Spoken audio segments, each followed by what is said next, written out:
Morning. Brendan Martin. A beautiful day. It's raining. Found this Rain hat makes in my corn studio grow. from yesterday. Hey. Richard Petty was here, my cousin. Richard Petty was here yesterday. Hey, rain makes corn grow, which makes whiskey. So love this rain. We've needed it up here. I love the In rain. the Mid-South. That's right. Hey, wherever you are, you got that Hurricane Francine coming through in the Southeastern Conference footprint. Folks down in Louisiana took the brunt of it. It's working its way towards you. Be careful out there, but we need rain. Farmers need rain. It's harvest, but they need rain. Think about the great folks at House Industries, houseindustriesinc.com. They make the harvest so much more efficient. Hey, Rob Brown, Brendan, first-year coach at ULM with his AD, John Hartwell.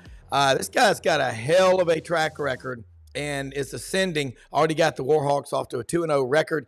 Bo Carter, National Football Foundation out in Dallas, checks in as well. And Gary Harris from WVUA TV 23, Tide 100.9, checks in. Look, smash that subscribe button in the bottom right-hand corner.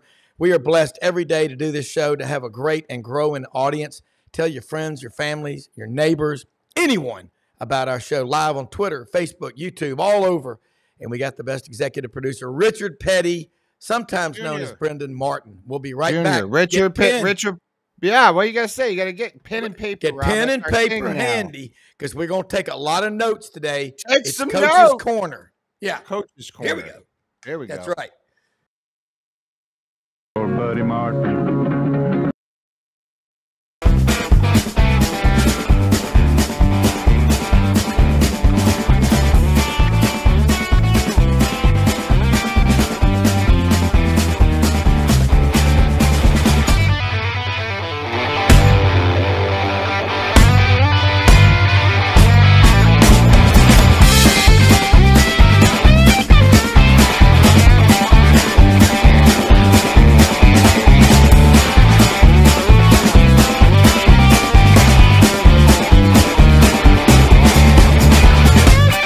Sidelines with Rob Brown.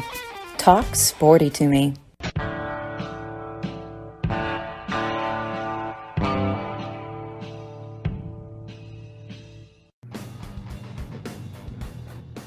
Your mic's not on, Robert. Whoops about that. There you go. Hey, we got Bo Carter, the esteemed National Football Foundation, longtime sports information director over in Mississippi. We got John Hartwell, AD at ULM, a proud native Mobilian. And Bryant, I'm going to tell you what, Bryant Vincent, glad to have you on here. John has talked about you. Are you from L.A.? I've been in L.A. for a lot of my years, lower Alabama. Yeah, those people we have mostly in the Southeast, but if they're foreigners, they would know that that's L.A., lower Alabama. Had a lot of fraternity brothers from Thomasville, Fairhope, Point Clear. Love that part of the state. Look, John Hartwell, I got to know him in late August of 2022 through friends in Birmingham. Absolutely love him. We're so lucky, blessed to have an athletic director come on the show every week who can provide knowledge like this. Having a football coach, it's hard to do. We had Ryan Silverfield from Memphis on a few months ago, and that when you can get a head football coach on, put the ball in their hands and let them go. Tell us your story about what you're doing at ULM, where you've been, and what the future looks like. I really spent around 27 years in the state of Alabama, from 4 years in Troy to 3 years at Spain to my first head coaching job at Greenville, rebuilding that program. Then Spanish Fort, you're talking that Fairhope area. Yeah. To building that program, to a state championship, to South Alabama, to getting them to the first 2 bowl games ever, then to UAB in 14 with Coach Clark, to resurrecting that, then them shutting it down, and really then going back to South, coming back to UAB, and really made a run there, that's unprecedented with the winning over 50 games in 5 years, 3 West championships, 2 conference championships, to New Mexico. Yeah. For 1 year, to now being at ULM, and we're just building it from the ground up, doing it the right way, relationships, building a culture, changing the mentality, growing the positive energy and momentum that's now really starting to surface in this city, in this town, and really on this university. Yeah, and that's what I love. And John, you talked about, I mean, you look at the coaches that you've already hired, instant ROI, return on investment. Talk about how you found Bryant. Well, here's the interesting thing: as many years as he spent in South Alabama, and obviously being a native too, and he spent 3 years at Charles Henderson High School, literally right across the street stadium at Troy, on the 231. Oh yeah. So we didn't know each other, but we knew each other, if you know what I mean. I mean, we knew a lot of people who vouched for each other back and forth. And so as we started this search, and there was a lot of interest, but Bryant popped up. I talked to some people that both of us, that are common friends, said, one, he's a hell of a football coach, a better person. And oh, by the way, knowing both of y'all would make a dynamic team. Yeah. And so these were people inside my circle of trust. And so, interviewed him, fairly early in the process. And I think I sent you a clip of an interview he did yesterday. We actually met in LA in Orange Beach at the DoubleTree Hotel in December. I literally think, and it was storming that day, I literally think we were the only people in the hotel. Had the penthouse suite. We were supposed to spend about 2 hours together. I think we spent about 4 hours together. Yeah. And, it's like, I've done this interview thing long enough. About 3 minutes in, if there's an instant click, and there was an instant click, and he nor I guess did anything to screw it up in the, 3 hours and 57 minutes after that. And my first call, my wife is my sounding board. And I called her after I finished that interview, and I was going to do a couple more. I said, hey, I think I found my guy.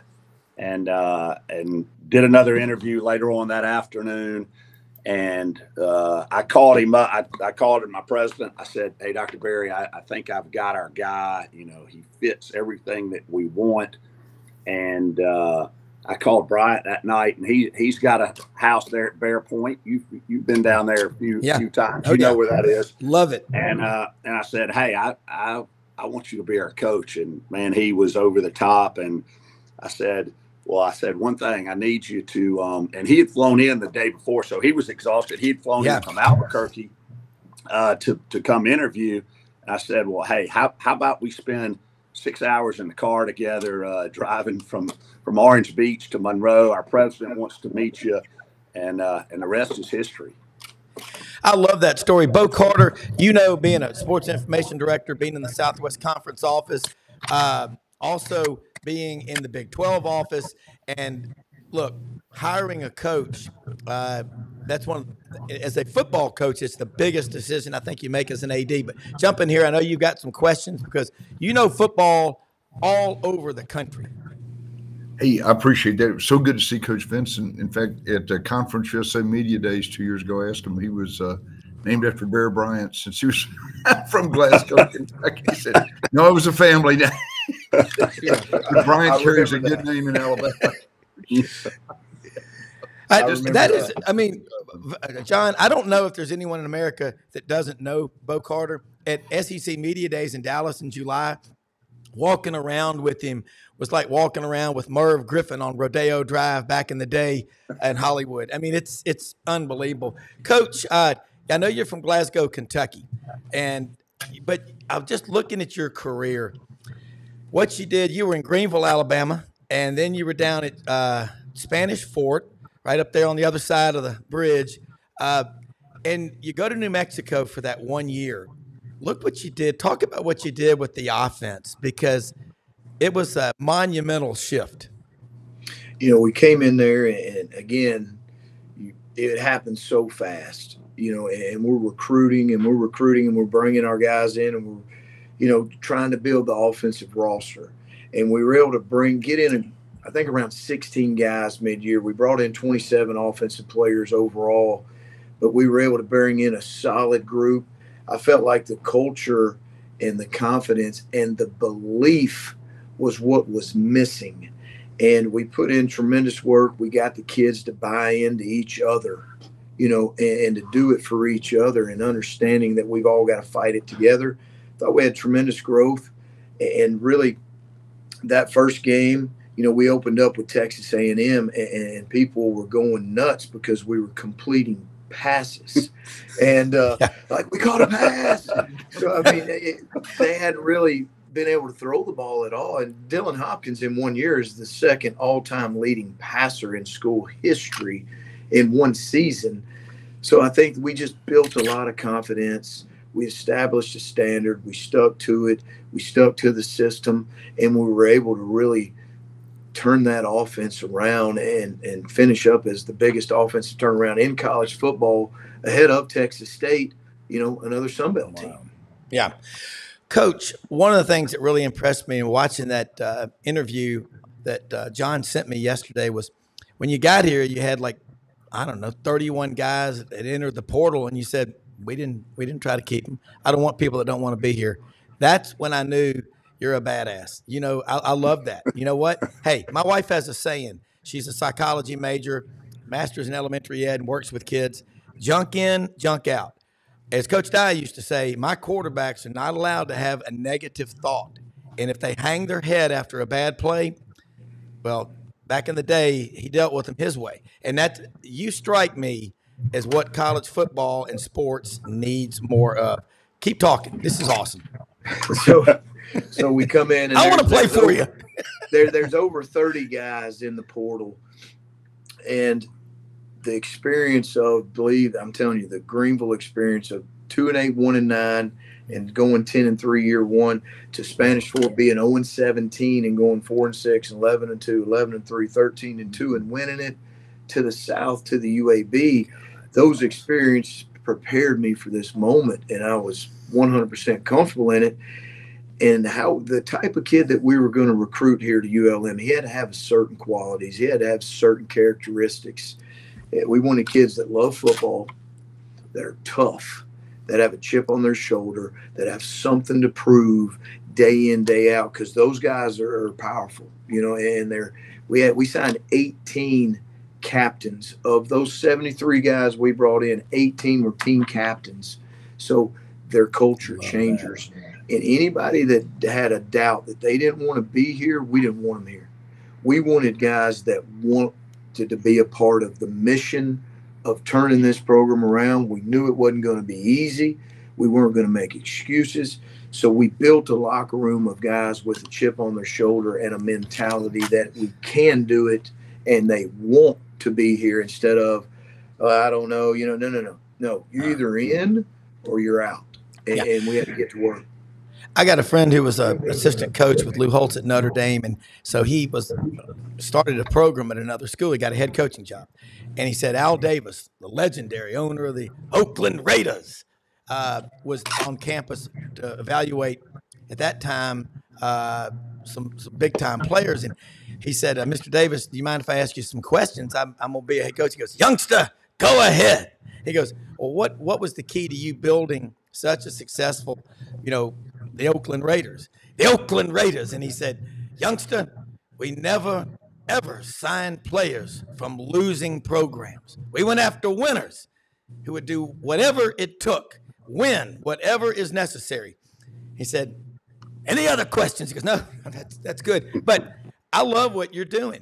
And all this ancillary stuff going on around us right now. Here you are myopically focused on, hey, man, I don't care about all this other stuff. Look, I grew up Southern Miss. God, you did not want to play those guys. You talk about an attitude. I mean, you got a full 60 out of those guys. You strike me in the same mold. You spent a lot of time in L.A. What's your recruiting base? 250, 300 miles? Is that what your local kids that they can never quit because they don't want to go home and be branded as a quitter? Sounds like it, because sounds like the kids you're bringing in are the same kind of people the Marine Corps goes after. We're not accepting applications, only commitments. I love it. You're pretty much spot on. And what we want to do here, we want to get kids, again, that want this mission, that embrace a small, mid-sized country fishing, hunting town, because that's what they're going to live in and that's what they're going to be. So they fit in Monroe, this region, this area, guys that are tough, guys that, again, have a chip, guys that embrace discipline. They understand discipline and why, and accountability, but guys that play with a purpose and a passion that's just not seen. Jake Godfrey, I'll give you an example, is a 5'8", 170-pound kid. He power cleans 330. He benches 315. He's got a 42-inch vertical. His dad was a Marine. And that joker you've got to kill him to beat him. And where's he from? Spanish Fort, Alabama. Right there where the Bass Pro is. Hey, Coach, we go down to Orange Beach a lot. Stay at Bella Luna, across from the Floribama, and eat a few oysters. And they got rid of the grouper fingers, dadgummit. But I just love that area. John knows it. Will Johnson, our mutual friend from Mobile. If it's been frozen, it's not really seafood. But I'm with you. I live in Memphis. We're the largest small town in America. We've got a hunting camp right outside of Memphis, hunting, fishing year round. That's the culture, man. Tell me about some of your star. I know you got to get going. You're on a schedule, but before you go, tell us about some of your players right now that are your leaders. 17 captains you brought in. I mean, what a start. If you look defensively, we've got several guys that really emerged. One of them that stands out is Carl Glass. He's from this area. He's from the Monroe area at will linebacker. So he's been here.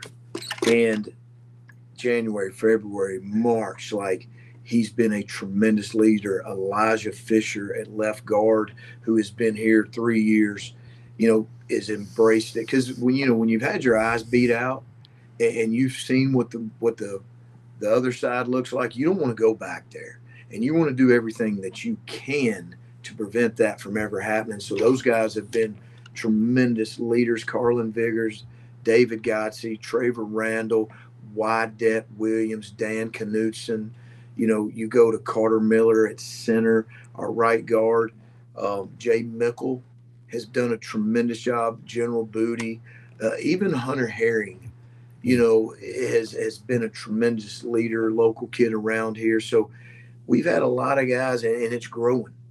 It's really growing. And when you have a moment like we had Saturday against UAB, all it does, it fills the tank up even more, and it opens the door for the growth of more leadership, of more, talent, of discipline, of accountability, because if the players will now truly own it and be a player-driven team, that usually doesn't happen till year 2 or year 3, and we can speed this process up.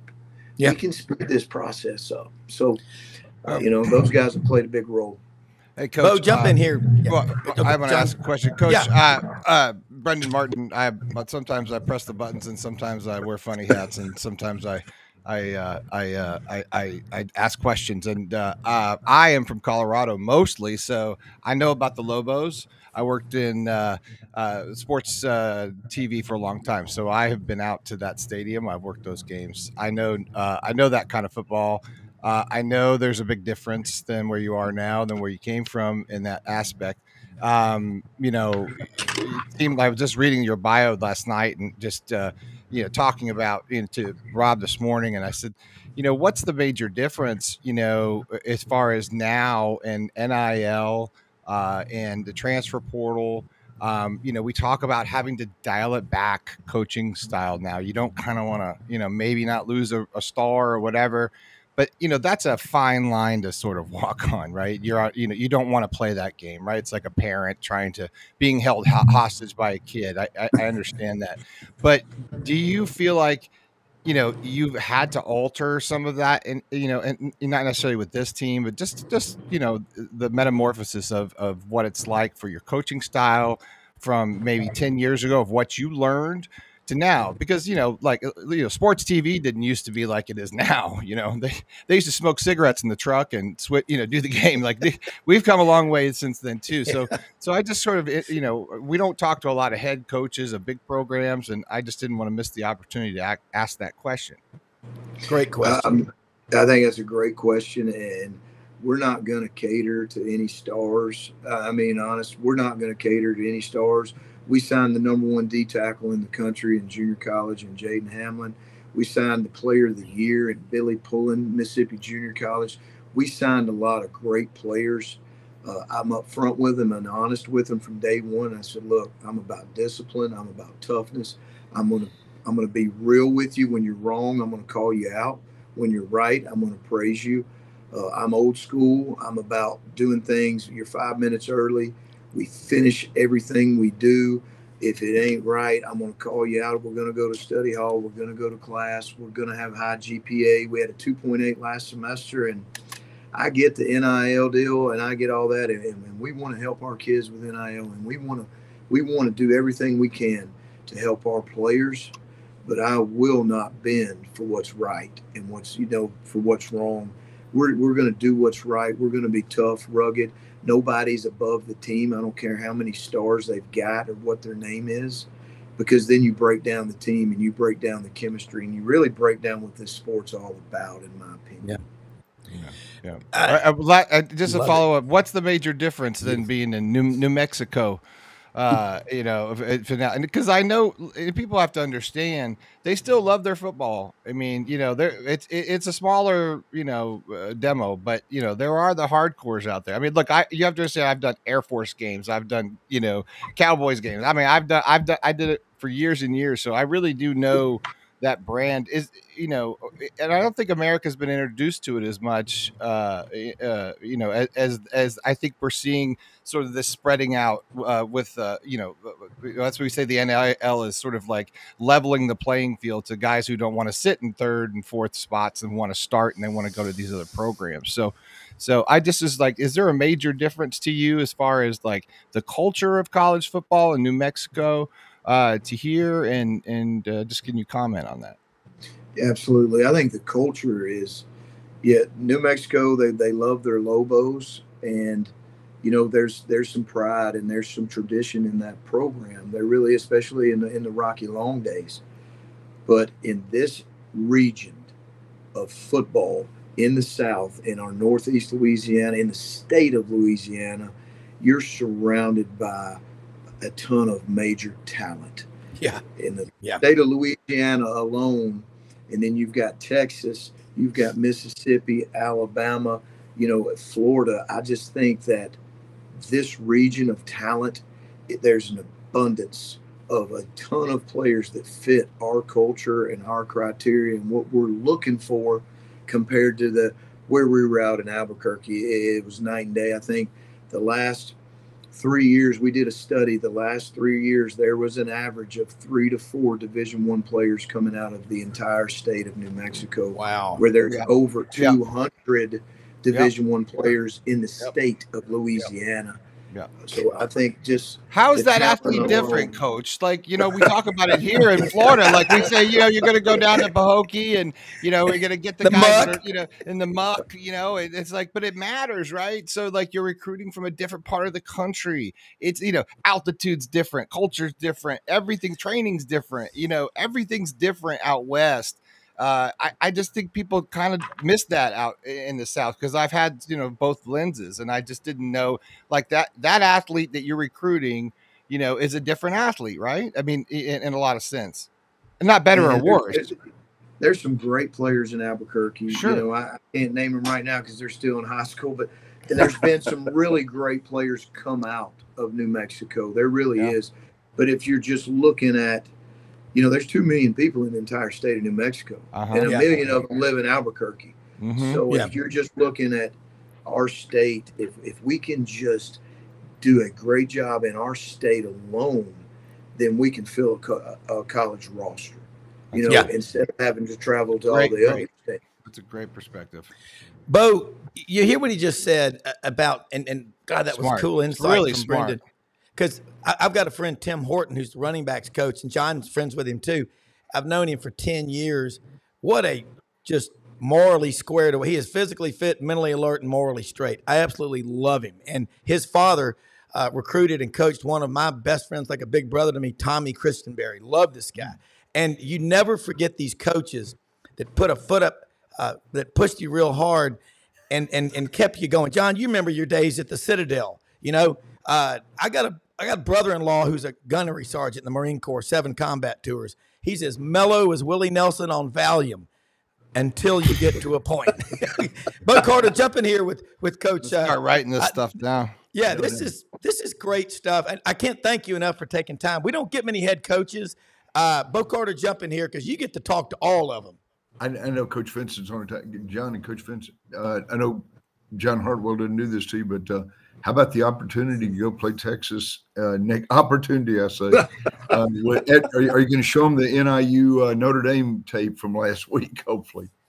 Yeah. You know, the biggest thing is when we get into these games, we've been in these games and coached in these games before, whether it was at Georgia, when they were on their way to one of their national championships, to LSU, to Ole Miss, you know, we've been Tennessee. The biggest thing we got to do, and it's going to be a great opportunity for our team, and we haven't played a road game yet. Yeah. So if we're going to go ahead and understand how to play great on the road and the road mentality and what it takes to go into another person's town and be able to take a win from them, to go into Texas and, you know, in my opinion, a national championship contender in 100,000 in that environment, it's not going to get any easier anywhere else. So I think it's going to prepare us and help us for the rest of our journey. But anytime you get in a game like this, all you're asking for is make it a game in the fourth. Give us an opportunity, fight to the fourth, and give us an opportunity to make it a game in the fourth. We were down 17-0 in 15 against Mississippi State, and that was our philosophy. We scored the first drive 17-7, then we score again. We ended up beating Mississippi State, and Dan Mullen was the head coach in 15 because those cowbells, they stopped ringing. and then everybody was looking around, and as they going, is this really about to happen? And we drove down and took the lead with about 50-some seconds to go. So that's what you fight for. You fight for that opportunity in the fourth. Look, you know what? I know we kept you long, and my apologies, but John, before you go, just anything people can do. I know there are a lot of people watching heavy SEC, but look, we need to hear these stories, damn it, because having been a TV reporter, I saw how the media works and can work for you, against you, whatever. The story of what you're saying is so powerful. And again, John knows the honor code at the Citadel. Nobody is above the law. Nobody is treated any different than anybody else. It's how you build team unity. And every great coach I've ever listened to said, we may not be the most talented team in America, the fastest, the strongest, but by God, we'll be the most get after your ass for 60 minutes and fight you and scratch and claw and never give up. If you knock us down, we'll get back up. I grew up watching the old Eddie Robinson show Sunday mornings at 10 o'clock on Channel 3 in Memphis. Football teaches the lessons of life, young man. You get knocked down, you get back up. You get knocked down, you get back up. You get knocked down, you get back up. When you quit getting up, you're done. So don't ever. So find excuses to win. John, close us out with you hit the lottery on this guy, by the way. Thank you so much. You're welcome anytime on the show. It's an honor to have you on here because I know I have an idea of how hard you have to work. And John, a lot of times I don't talk to John until 10 or 11 o'clock at night. He goes, I'm about to head home. I can't imagine what a coach is doing. Yeah, I would say this, you know, the fact we're off to a 2-0 start is great. Yeah. You know, the way we were able to dominate UAB on Saturday in all 3 phases of the game, you know, has earned some well-deserved national attention for Coach Vincent and staff. But this didn't start at the beginning of August practice. You know, when they got here, when he and his staff got here in December, they rolled up their sleeves. They went to work. They knew what it was going to be. And quite frankly, the young men on our team, and as he said, you know, 73 out of the 120 weren't even here last year. But they started in December setting expectations, instilling the discipline and the character and the accountability, you know, in 6 a.m. workout. So when, you know, when we face situations that are tough, you know, you talk about military experiences and things like that, about adversity builds character. They started character building at 6 a.m. early in January. And so, you know, this is not a surprise to the folks internally. It's early in the season. We got a lot of work to do. And guess what? catching UAB maybe by a little bit of surprise. I promise you, folks are going to have their chin straps buttoned up, playing us the rest of the way. But I'm confident in what Coach Vincent and his staff and the young men on our team are doing. So,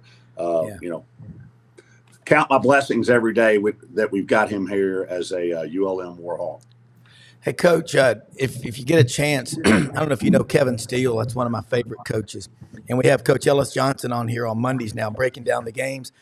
Coach Steele, before Auburn was playing a couple of years ago in a game, some of the term adversity was brought up. And I can't repeat verbatim what he said because we have women and children watching. But he just said, be their adversity. He goes, I want them waking up. I want their offensive linemen waking up at 3 a.m. with nightmares about that pass rush and that edge rush. He goes, we don't wait for them to bring it to us. We bring it to them. You are a young coach with a great athletic director. Please come back on with us. Tell people how they can reach out, follow you, support you. You got to hear these stories because this is what America is. Horatio Alger, okay? Dadgummit, overcoming the odds. The American way is I may not have the most talent, but I can outwork your ass, and I'll play a full 60. Sign me up, man. Thank you, John, for bringing on Coach. Rob, were your kids always mad at you because you just never left the party, or how does that work for you? I just get excited. I get excited about. My God, you can't say goodbye to save your life. You're gonna have to learn the Irish goodbye, my friend. Yeah, I love it though. But let them know how they can follow you. Hey, and number one, thanks for having us on. I appreciate you, Rob. Thank you, guys. You can follow me at Twitter at Bryant Vincent 44. At Bryant Vincent 44, and really ULM football, ULM Warhawks. Follow us.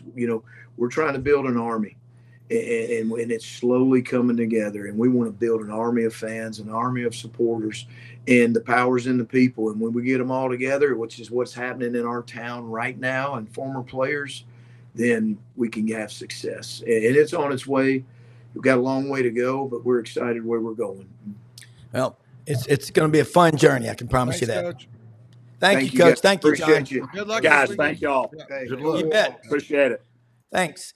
Gary Harris just texted in and said that he had an emergency come up at work, so he won't be able to join us. So we're going to have a fun three-way panel here with Richard Petty, Bo Carter.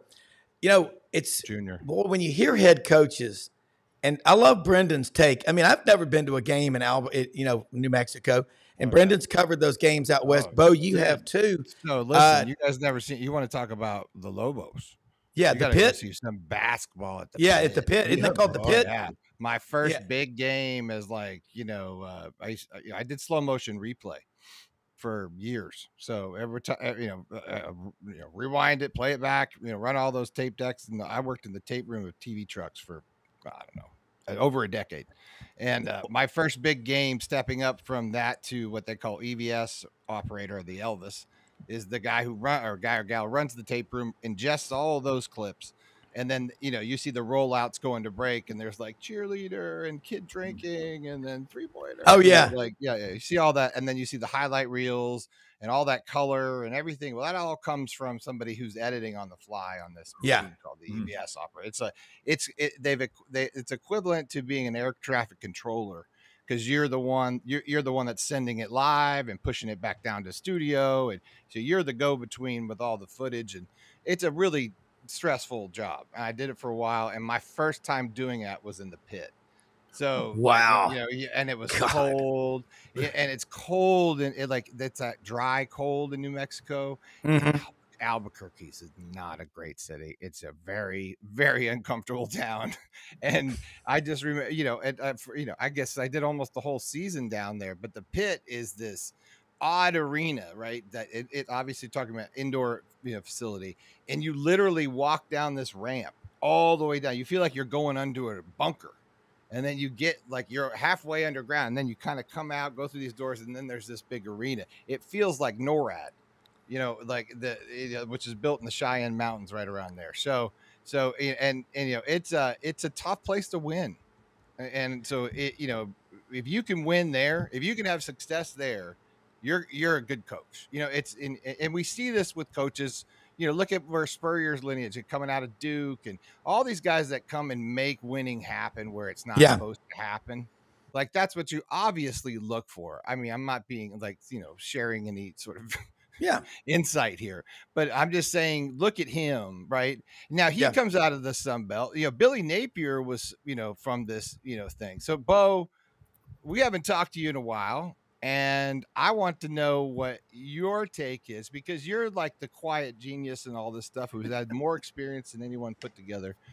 What is your take right now on what's happening at Florida, what this means Saturday as far as a must win against A&M, and when you've seen programs like this with this 2 quarterback controversy where it's clearly where they are, the future is in front of you, your presence right here, obviously you want to do right, but now we got, hey, you're getting paid, you're a professional athlete, I care a little bit less of your feelers because you're getting $100,000 or $1 million in Graham Mertz's case, 800,000, I think.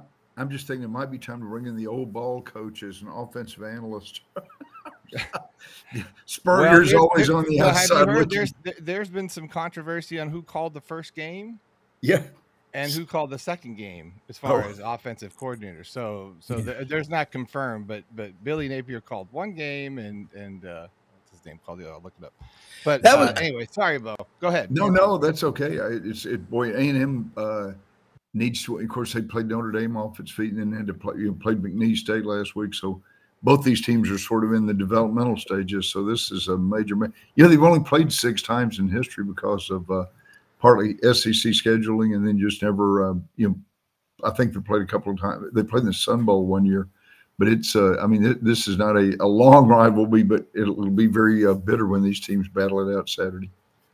Well, Texas A&M. And what do you think? Sorry, what do you think about the quarterback situation? What do you think about programs that have gone through this before? We talked about it last night with Chris Leak, Tim Tebow, obviously, but we've seen this in almost every major program. Yep. What do you do if you're Billy Napier? Yeah, that's a great question. We used to. Rob's heard this expression before. When you have 2 quarterbacks, you have no quarterbacks. It's sort of a kind of a who goes. SMU's been trying it for its first 3 games and finally just took the sophomore over the 5-star guy, Preston Stone, and said he will start next week against TCU. So you have to make some tough decisions, but it's just I don't. Some of it has to depend. You want an option quarterback or a drop back guy, or so some of it depends on the situation. But boy, it's I'm like you, like both y'all. It's just hard to decide who comes in what series or what happens when the other team blitzes your drop back guy every play. It's just it's a tough decision to have to make. Well, I mean, we're talking about this, and we have talked about it a lot. When you got 2 quarterbacks and you look at the situation at Auburn with Peyton Thorne, they're going to have to do something. Hugh Freeze is 7-8. He's not in danger of losing his job. That's absurd. And he's recruiting at an elite level, like that Auburn has to recruit to get out of football hell, to get up on a level with Georgia and Alabama to compete with them, just to compete with them, because those are the premier programs in all of college football. Texas looks pretty good. Let me ask you this. I watched, we all did, Texas go up there and put a smackdown 31-12 in the big house. Of course, Michigan, they're not the defending national champion. They're the reigning national champion, and they ain't going to win it this year. The Fighting Harbaughs are a different team. Is the SEC ready for Texas and the Texas Longhorn hype machine and their top booster, Foghorn Longhorn? That's not official, by the way. It's not breaking news, if anyone's wondering. Foghorn is not opening up his wallet. No, and Texas and Oklahoma State have Texas and Oklahoma have a pretty tough road to hold this year. Rob, we were just on. Oklahoma almost lost to Houston last week, and this is now a Big 12 team. But it's going to be. That's I don't know what's going on there, Brendan. They got a stud quarterback and all the talent in the world, but sometimes, just like Northern Illinois, Notre Dame, sometimes the other team sits there and says, "Hey, we can beat the." It's like just like Coach Vincent said, man. let's get these guys to the fourth quarter and see what happens. So they almost pulled it off in Norman. I love that mentality, guys. Let's get it to the fourth quarter and see what happens. And that's where all the physical conditioning, the mental and physical toughness come out. I got to ask you, Bo, Alabama's going up to the peninsula. I was going to talk with Gary about that when he joined us, but I'll let you be Gary Harris and fill in. But that's a big game. Brendan's been up to the peninsula, Madison, Camp Randall Stadium. I mean, look, this is a real home environment. This isn't, at Jerry's World in Dallas. But I still think Alabama will win. But I do expect it early on, Wisconsin and the newness, it'll be a little bit tougher. And then I think Alabama pulls away late. But logistically, going on a game like that, and you've traveled with teams for decades, it's going to be tougher than people think, isn't it? It really is. I don't know where the team's staying, but it's always you've got a lot of partying going on. Rob and Brendan, you guys remember the old days when Georgia would play and they would the fraternities were right behind the Holiday Inn in Athens, where they always put the visiting teams, and they have all night, all loud, amps going at full blast. Gamesmanship, that's called. Yes, quite a bit. Kind of like how Billy Napier's no longer releasing depth charts anymore. That's right. So you get a little gamesmanship, a little psychological. But Rob and Brendan, you guys are right. That is a tough play. The fans are on top of you. They're drinking beer and eating cheese during the ball game. So it's a rowdy crowd, and who knows? The crazy thing about playing Big Ten teams on the road early. This is happening you might have a cold front blow through and be 38 degrees at kickoff in September. So you've got to be bring all your winter gear, bring everything you can. There's just a ton of things that can happen on the road. Most of them aren't good. Yeah. Well, looking at the media machine, it's like now that Texas is in the league, A&M is having to fight because Texas has got so many. Brendan and I and you, when we were all out there together in Dallas for media days, I mean, Quinn Ewers walks in and he gets questions about, where'd you get that belt buckle? I think Ken Capps, by the way, asked that question. I think you did. It's a what's it like in Texas right now, having two schools in the SEC? And I think we've all agreed Oklahoma wasn't as prepared as Texas right now for immediate success. But Oklahoma will fix it because that program is rich in everything, tradition and money included. I really believe so. We were laughing on a Zoom call the other day. I think they put up billboards as you enter the state of Texas or whatever, welcome to the Southeastern Conference. So with Texas and Oklahoma logos up there. So he and Rob, we were laughing. They're reassembling the old Southwest Conference. There are four former teams, Texas, Oklahoma, Texas A&M, and Arkansas were the old original Southwest Conference. So if they ever go to the Super Conference deal, we might have the Southwest Division back again. So that'd be sort of a fun. We need divisions. Really would be. I think that's unfortunately unfortunately that's going to come in the next 4 or 5 years. The Super Conference. Oh yeah, and they'll probably divisions. Geographic divisions, maybe with like 10 schools. Well, Rob's got it already figured out, so I figured we're just going to submit Rob's plan. We're going to do an org chart, and then we got the AI for it now. We'll do bubbles and stuff. Brendan, here's a question for you. Like, and looking at the big picture, and I was texting with Jackie Sherrill last night, and then this morning I was going to see if he could come on. He'll be on a plane tomorrow. He's fun. He talked about this, guys, in the fall of '92 in Memphis at the Touchdown Club. He said, as you know how he talks, and he's like, look, he's very smart. He said, we're going to go to 2, maybe 4 super conferences. They're the top 64 in the country. And he was so far ahead, and he's going to come speak at the Touchdown Club of Memphis. Hunter Yurachek will be there Monday night in Memphis, the Arkansas athletic director. So it's going to be a good chance to ask an AD what's going on. But we're trending toward that. Brendan, I got a question for you. Looking at what's going on in the streaky series of Florida versus Georgia. I like this viewer, Blind Squirrel Sports. This guy, he's a dog. Hunker down, you Blind Squirrel Sports. He's great. Blind is. Squirrel Sports should be like, we should market that, you know? Yeah. I love that name. But I want to ask for this. The streakiness, 11-1. That's what Spurrier was against Georgia in his 12 years. And then you look at Georgia now against Florida. If you had to say, Brendan, you know the Gators and your dad and Lauren and Ben and everybody, y'all forgotten Franz more than we know it for sure. But who is Florida's number one most hated rival? Is it pretty obvious question here? But who is it? Florida State. Yeah. Oh, I won't even date a girl that's from Florida State, and I'm serious about it. Like I'm on these dating apps, and I'll meet a girl, and I'll be like, "Oh yeah, that's great." Blah, blah, blah. "Oh yeah, you're cool. You're awesome. This is really great." Da, da, da, da. "Where'd you go to school?" "Oh yeah, Florida State." I'm like, "That's click." Well, ghost. I Irish goodbye that conversation immediately, and I usually say, "Go Gators," let it simmer, and then I block them. That's how it works. Well, if you think about it and you just look at how it works, you know, when Tony Barnhart's on here, and Tony's a Georgia grad, but obviously he's Mr. College Football. He covers the big picture.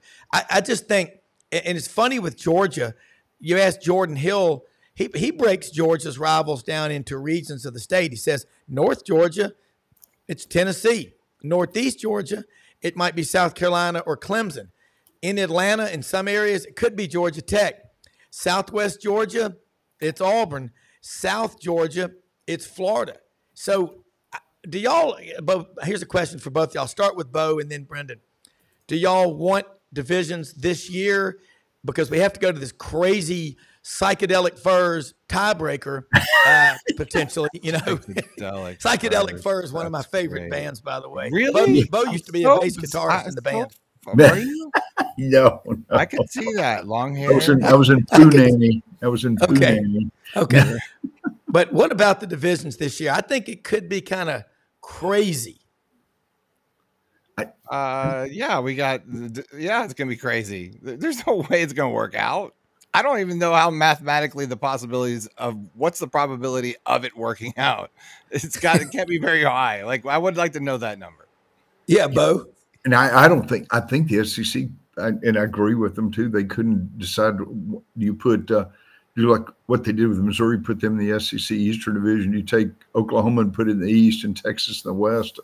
If they stay in divisions, I think it should be regional, right? Like you look at a map, and you should be look at the thing behind your head there, Rob. You could do it like that. Yeah, that's right. That's right. You got it all. Like the weatherman, have a cold front coming in from the west toward the east. Chance of rain this weekend, so dress accordingly.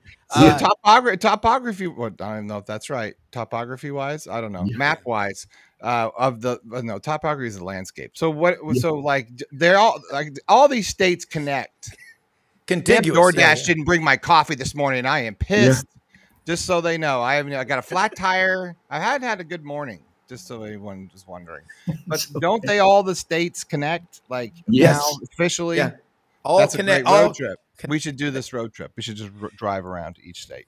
Yeah, we'll be down in Auburn September 28th. We're going to be there for the Oklahoma game. That's going to be a lot of fun. Oklahoma's first road game in the conference. I think with both of y'all have such a grasp of, because you've traveled so much, we've all been, but golly, both of y'all, the media part of it, the interest, guys, in the games is just exploding. Okay. And then you see Georgia Tech trying to get out of football hell, 2-1. Watch out for Fran Brown at Syracuse. This guy is going to be really good. They've had success there, but there's a lot of storylines in the SEC. I'll start with you, Bo, and then to Brendan. What's a storyline right now that you're seeing developing that no one's talking about that they need to know about? Well, like I said, there's still a lot of speculation about some college football reporters projecting the 12 college football playoff teams after week 2 of the season, or week 2 or week 3, depending on how you look. One guy's doing the Super Bowl right now. Oh, I know. Oh my gosh! He had a press conference. He's been right for the last 5 years. This dude. It's amazing. Do like the thing where we get. My conspiracy theory is that NFL is all scripted. No, I know you're right. Taylor Swift's people do the whole thing. telling you. I agree with that. I think it's going to be like WWE. WWE. It's going to be like wrestling, dude. Like now, wrestling was real, but I digress. Absolutely. Well, it kind of was. Sorry. Gordon Solich, Bo Carter putting Brendan Martin in a Soloflex. Sorry, Bo. Welcome to ADD Sports. No, that's okay. No, there are just so many. I saw Deion Sanders got upset in that poll. I think they rated Colorado as 121st or whatever. Yeah. Deion Sanders gets upset every 5 seconds. One of his sons is out. Shiloh Sanders broke his arm. He's out for the season. I was right about him. He sucks. Yeah. Can I throw something in here? I heard a story. It's only your name on the show. You can't do anything, Rob. Sorry. Oh yeah. It's your show. It's our show. Look, but here's your show. Shedeur Sanders. So what I'm hearing now is at Colorado, the CU band doesn't play after a score, a touchdown or a field goal. They hadn't had much occasion to play yet. But until they play part of Shedeur Sanders' new song, then the Colorado band plays. I have said this. Deion was great for eyeballs on football, but it's getting to be like a 5-car pileup. Keep going along. Nobody was hurt. But here's the thing. It's all about Deion, his 2 sons, and Travis Hunter. No one can name another player on that team. He doesn't visit high schools. He doesn't go to people's homes. He is all about himself. And all the people I respect, like Johnny Ballpark I don't think anyone does that anymore, though, right? I mean, we've heard that now. That's the thing. It's all about how much. It's all about how much. They don't even go to the house. That's the sad part about this whole thing is that there's no connection. Coaches don't know their players like they used to know their players coming in anymore. They don't know the families. Urban Meyer's talked about this. He said, we used to know everything about them. Yeah, you're right. And, and now he says, now we know nothing because it's all about how much. It doesn't matter about facilities anymore. It doesn't matter about anything anymore. It's about how much. It has changed everything. All the coaches say the same thing.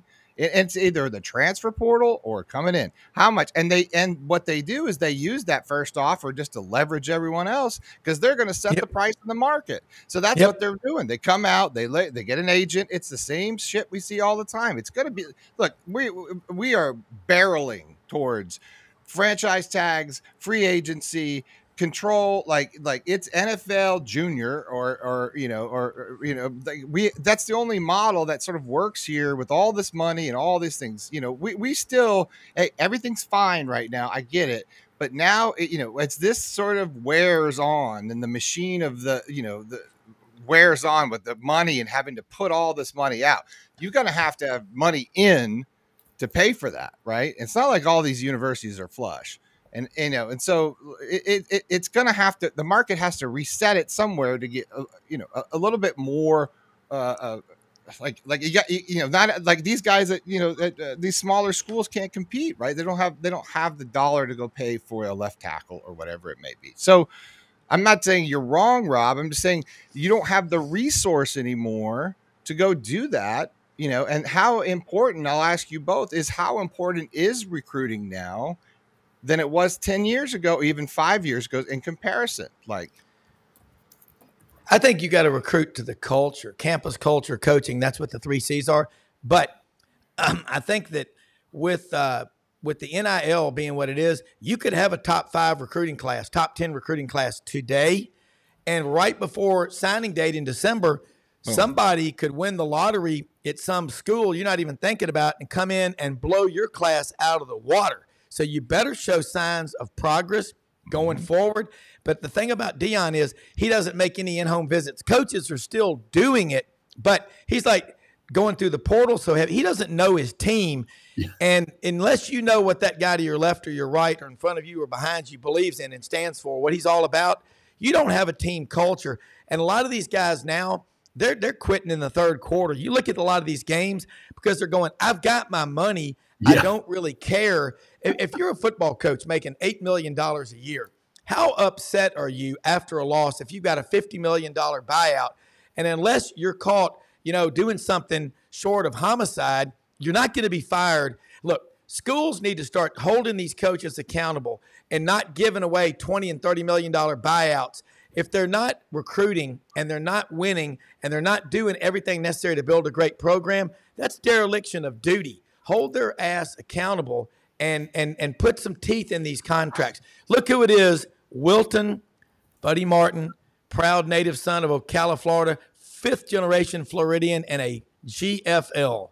And Gator for life. former lead singer of a bluegrass band. Buddy. By the way, just remember it was called the Green Grass Revival. Okay. Oh, Yeah. I love it. Buddy, what are some of your top hits there, Budro? Well, we didn't record but one. Yeah. Strawberry wine. Well, that was my song.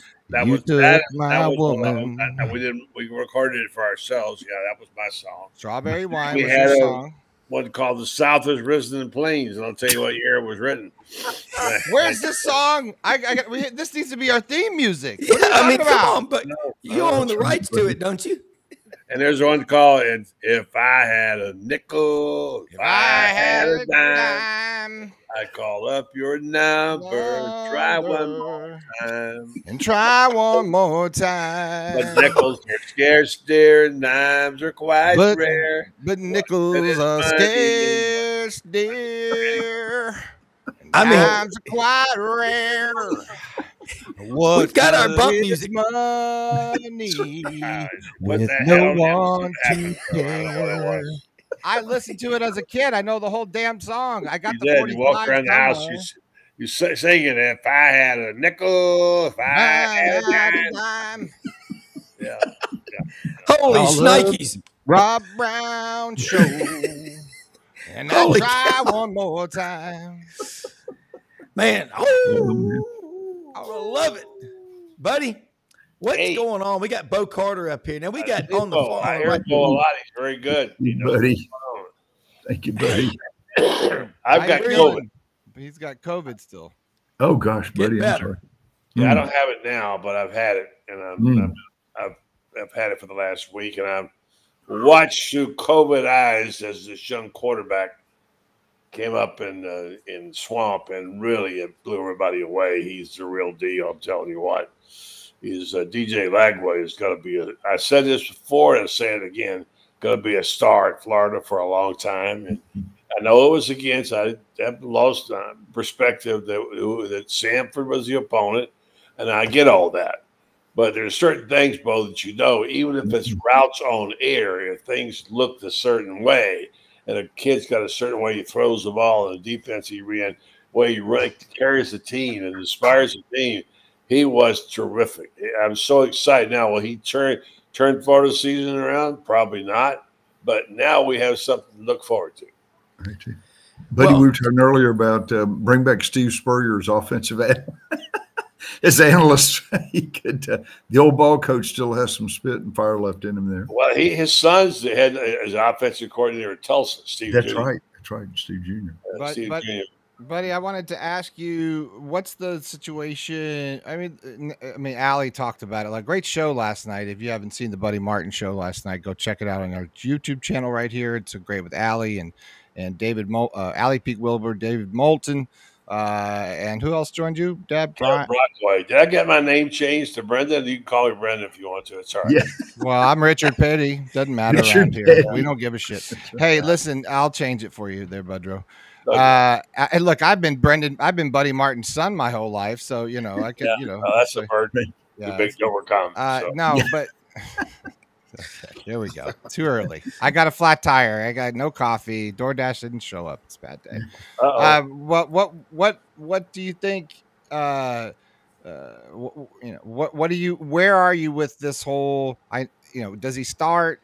Does he not start? How do you get this? How do you keep the respect to your team and start? Clearly, he's better than Graham Mertz is right now. It doesn't matter. I don't think there's a comparison athletically. He throws. I mean, I was watching the pass today. I downloaded it today somewhere, but he throws that ball in the numbers. I mean, to a Badger, it's just. How do you say no to that as an offensive coordinator? How do you say no to that threat when you haven't really had it?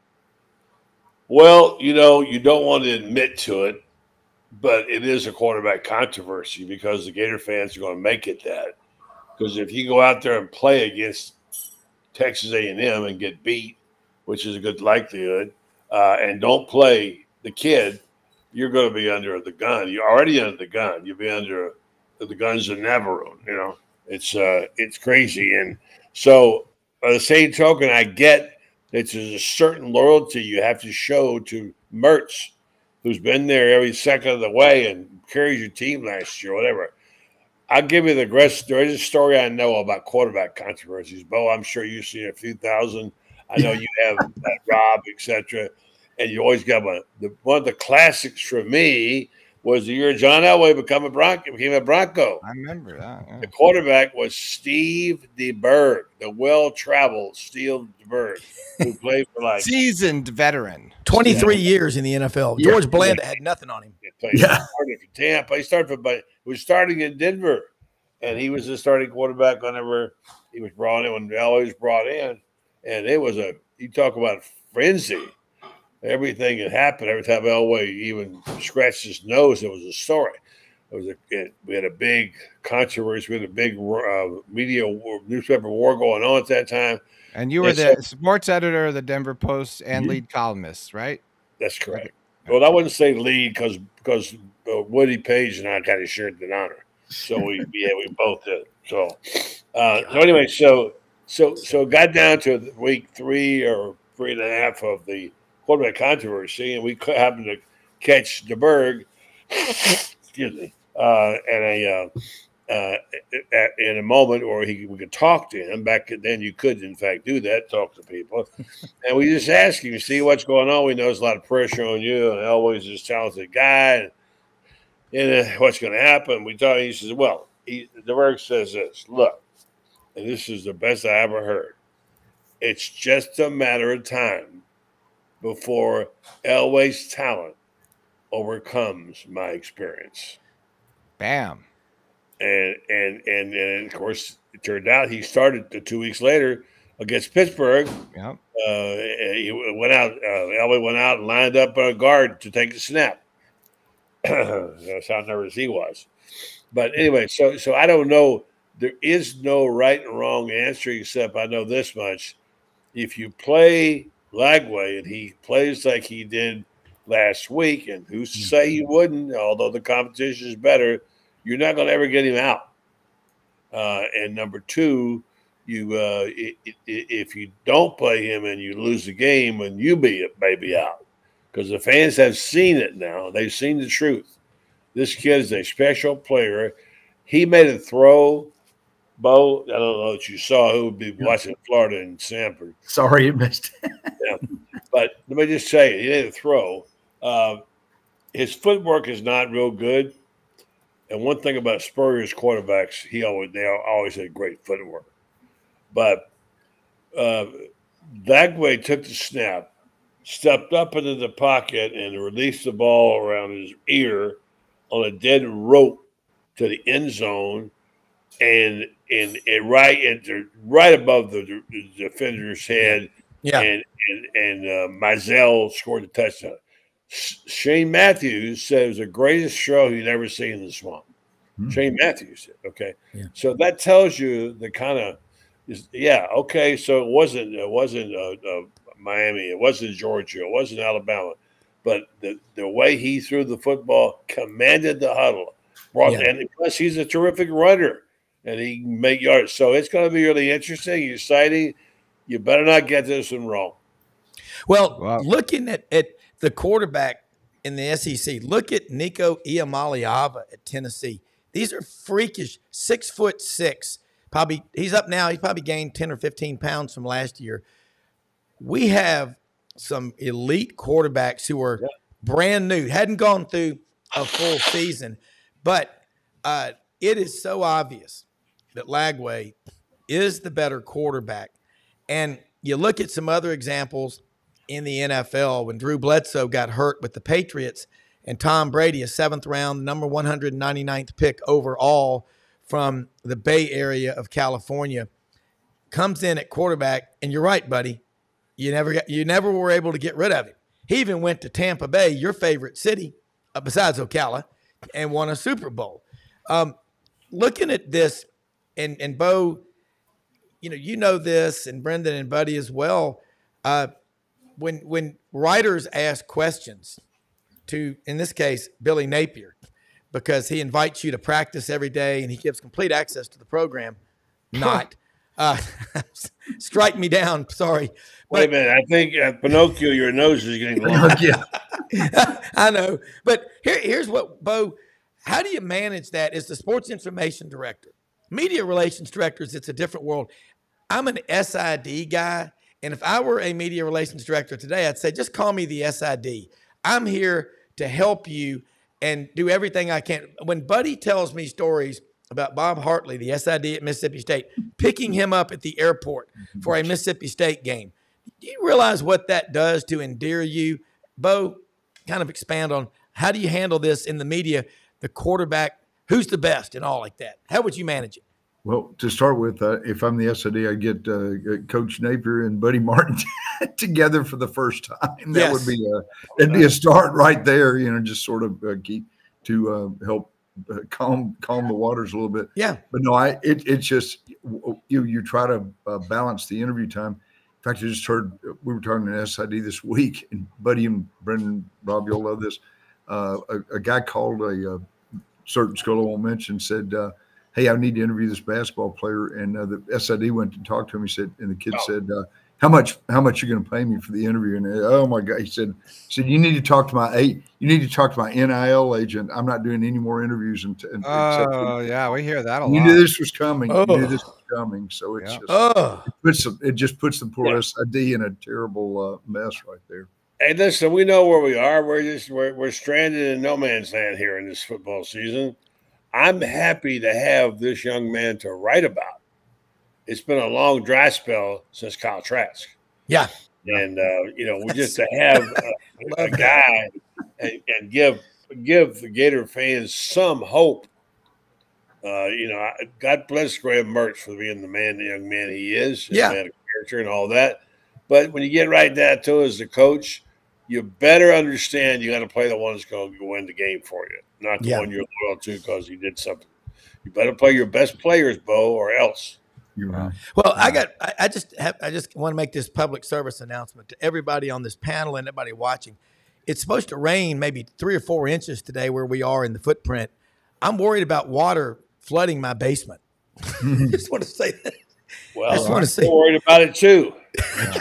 I mean, what are we? We're the basement. You know what, brother? I got holes in my ceiling still, so I don't have a lot. You and your flood, that's like a Tuesday. I was talking about the reference that Billy Napier made about the basement having a little embellishing. I was referencing my basement in Central Florida as one of these people that posts on social media. Yes, rural. That's the key word there. For people don't understand, the rural part is the key part because places like Ocala and here's a question I have for Buddy and Brendan and Ocala's 250,000 and y'all tell me in the winter with the snowbirds it's about $500,000. That ain't rural. That's pretty big. That's Marion County. That's the county. Okay. You're talking about 1,000 in the winter. Marion County. Marion County. Yeah. Now Ocala proper is what 65,000. Oh, okay. Yeah. All right, a couple of more questions before we go.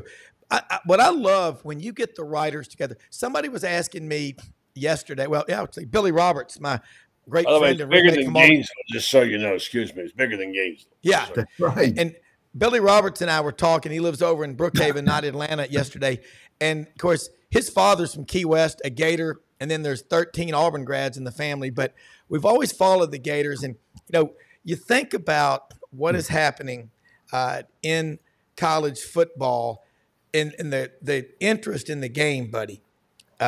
It's just getting stronger and stronger. Wouldn't it be wise for a coach like Billy Napier to say, go to Buddy Martin, who has earned that respect? You're not given anything. You've earned it for the Florida Gator Kingdom, as Brendan talks about. And I've learned a lot about what y'all have done building this culture. And this is a community. It's a family on this show. Why? And Bo, you be Henry Kissinger and make that happen. Well, let me just say before Bo put pressure on Bo, that ship has sailed. Yeah. With us we don't pine away for Billy Napier to do an interview with us. Yeah. We tell what we need to tell from him by his press conferences. I quit going to his press conferences because there actually been times when I've gone up there and first of all, don't hear anything I want to write. And secondly, don't get called on for a question. So I you know, why would I want to spend half a day driving to Gainesville where I might or may not get a question in? So I write what I see and I write what I hear other people say. I listen to his interviews and I do the best job I can do. If he doesn't choose to, whoever, bring me into the deal, that's up to him. Now, I asked a very prominent, very, very prominent former coach, whose name you might figure out. I said, now, I don't know what to do here and why he does it this way. I've done nothing but show up for his press conferences, what right with respect about him, try to be knowledgeable of what I talk about, and yet he doesn't seem to want to talk to me or other people. And he said to me, because that's how Nick Saban did it. And he's doing it like Nick Saban. And I said, well, you sure as hell you know Nick Saban, that's for sure. Yeah. Bo? No, I agree with Buddy too. It's just hey,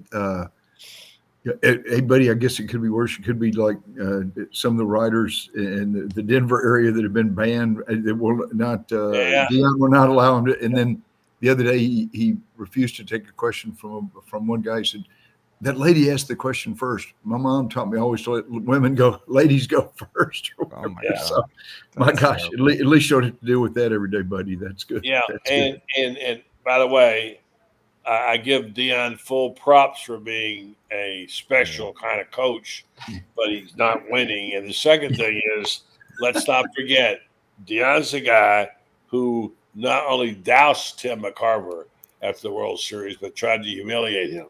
Yeah. Tim McCarver, you're a Memphis guy, Rob. Yeah. Wait a minute now, buddy. Buddy, you were a big Deion guy. You're going back on your man now? I thought you were like you loved Deion. Hold on. Don't call me a big Deion man.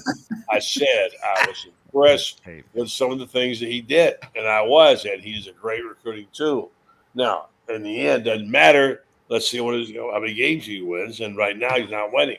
He better turn it around, or he'll be gone. So that's just how it is. Yes. Listen, you talk about my friends in Denver and Boulder. I've talked to them; they're disgusted beyond belief. Really? Yeah, and that's the thing about it. Being I'm serious. Like, why? I mean, because I mean, there were so many people that really did like him in the beginning. What's the major change? He's only been a season. I mean, well, first of all, he's a lightning rod, and by the way, some of the things written about him were not true. Mm-hmm. And they put out this yesterday that there was a rule going around that whenever Shedeur scored a touchdown, they didn't play the team song; they played the song. And the school said that is not true. Mm-hmm. So you got to be careful of what you read, because People's Republic of Boulder, yeah, I'm sure. That's why I was I heard it on the Chuck Oliver show. Heath Klein, his producer, Rolodex to the Stars, was just he's a CU guy, and he said, "I'm hearing this, but we trust and verify." We know Heath real well, yeah. And Heath was talking about that, and I love Chuck. Chuck was at Auburn when I was there, and I just heard that, and I'm like, wow. But I'm going to tell you something. This is the way. I don't hate Deion. I don't hate anybody. That's not a virtue. That's not right. I'm saying I don't like it when it's all about the coach and it's about the team culture. But y'all know Boulder very well. And, it's high time that they figure this one out because they've had success before. And, Bo, from your days in the Big 12, come on. It's absolutely gorgeous out there. So I think here's the question I had for y'all. Billy Roberts brought this up yesterday. It was the sports reporters, I told him, was the show with Mike Lupica, Bill Conley, the writers from New York and Boston. You remember that, buddy? Dick Schaap. Dick Schaap. Do not ever forget Dick Schaap, one of my true heroes in the business. Dick Schaap. I was going to say Dick Schaap, Mike Lupica, and Conley, George Ryan from the Boston Globe. Did you know him? Bob Ryan. Bob Ryan. Great Irish Catholic. But, I mean, we need – when Paul Feinbaum was on this show with Tony Barnhart May 3rd, I asked him, I said, Why can't we have a show like that on SEC Network? And Paul said, that's a great question. He goes, when I first got there, I brought that up, but they said, no, can't do that. We need more of those discussions.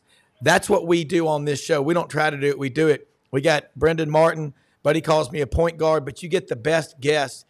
Put the ball in their hands, engage them, and let them roll. Before we wrap up, Bo, man, great stuff today. Hearing from a head football coach, kind of how they think. What is it, again, out there in college football right now? We're the most blessed people in the greatest country in the world, and we've got the best sponsors. Check them all out, sidelines.live, like Hewlett and Dunn, the Vitamin Shop in Oxford and Olive Branch, Mississippi, Rumble Boxing, How You Fight is How You Live, HouseIndustriesInc.com. It's harvest time.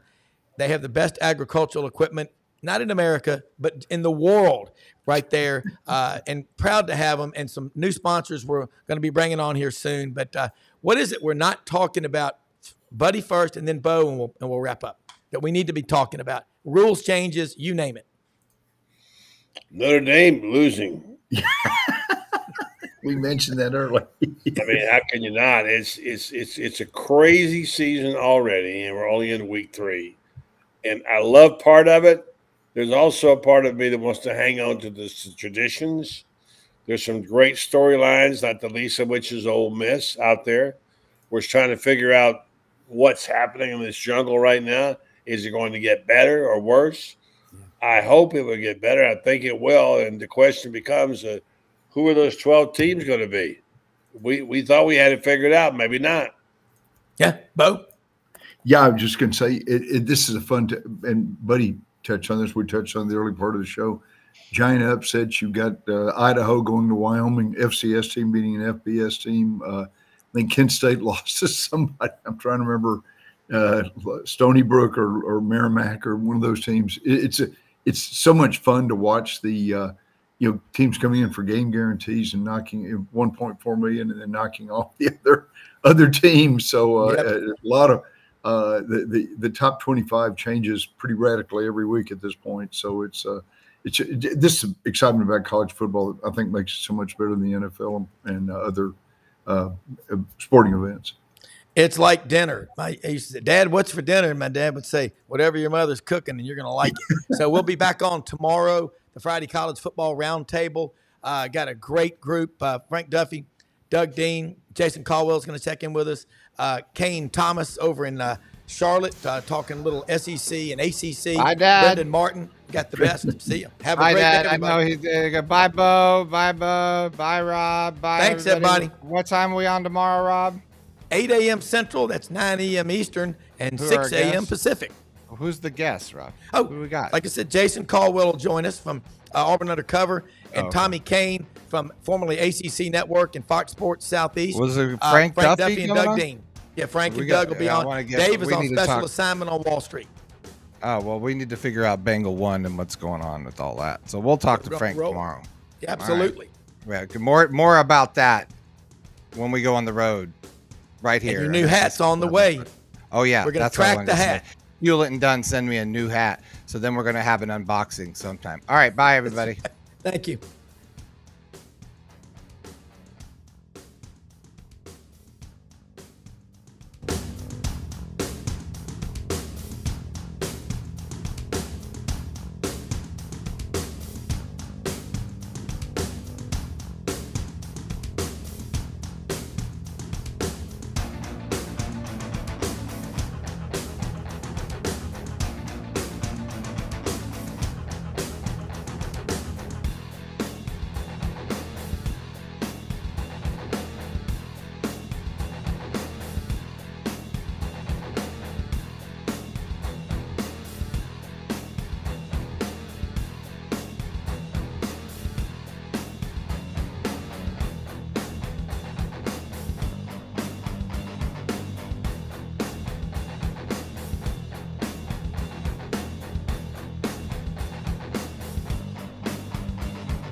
In a perfect world, you'd set a health goal and results would happen overnight.